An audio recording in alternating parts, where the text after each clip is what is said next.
India Pakistan പോരാട്ടത്തിനായി കായിക ലോകം ഒന്നടങ്കം കാത്തിരിക്കുകയാണ്. നിർണായക മത്സരമാണ് ദുബായ് ഇന്റർനാഷണൽ ക്രിക്കറ്റ് സ്റ്റേഡിയത്തിൽ അരങ്ങേറുക. പാകിസ്ഥാൻ വേദിയായ ഇത്തവണത്തെ ചാമ്പ്യൻസ് ട്രോഫി ടൂർണമെന്റിൽ പാകിസ്ഥാൻ തുടരണമോ എന്ന കാര്യം നിർണ്ണയിക്കുക ദുബായിൽ നടക്കുന്ന ഈ മത്സരമായിരിക്കും. ആദ്യ മത്സരത്തിൽ നിന്നേറ്റ പരാജയത്തിലെ ആശങ്ക പാകിസ്ഥാനെ വിട്ടുമാറിയിട്ടുണ്ടാവില്ല.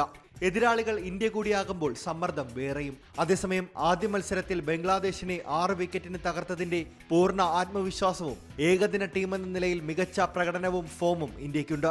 ക്യാപ്റ്റൻ രോഹിത്തിനും ശുഭ്മാൻ ഗില്ലിനും ഒപ്പം വിരാട് കോഹ്ലി കൂടി ഫോമിലേക്ക് എത്താൻ ഈ മത്സരം ഉപകരിക്കുമെന്നാണ് ക്രിക്കറ്റ് നിരീക്ഷകരും വിലയിരുത്തുന്നത്.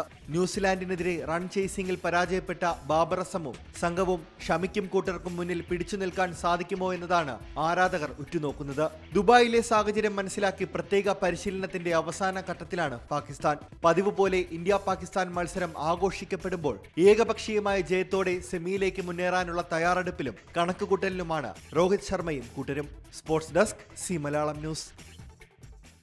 ഏറ്റവും പുതിയ വാർത്തകളും വിശേഷങ്ങളും വിരൽ തുമ്പിലറിയാൻ സി മലയാളം ന്യൂസ് എല്ലാ ഡിജിറ്റൽ പ്ലാറ്റ്ഫോമുകളിലും ലഭ്യം.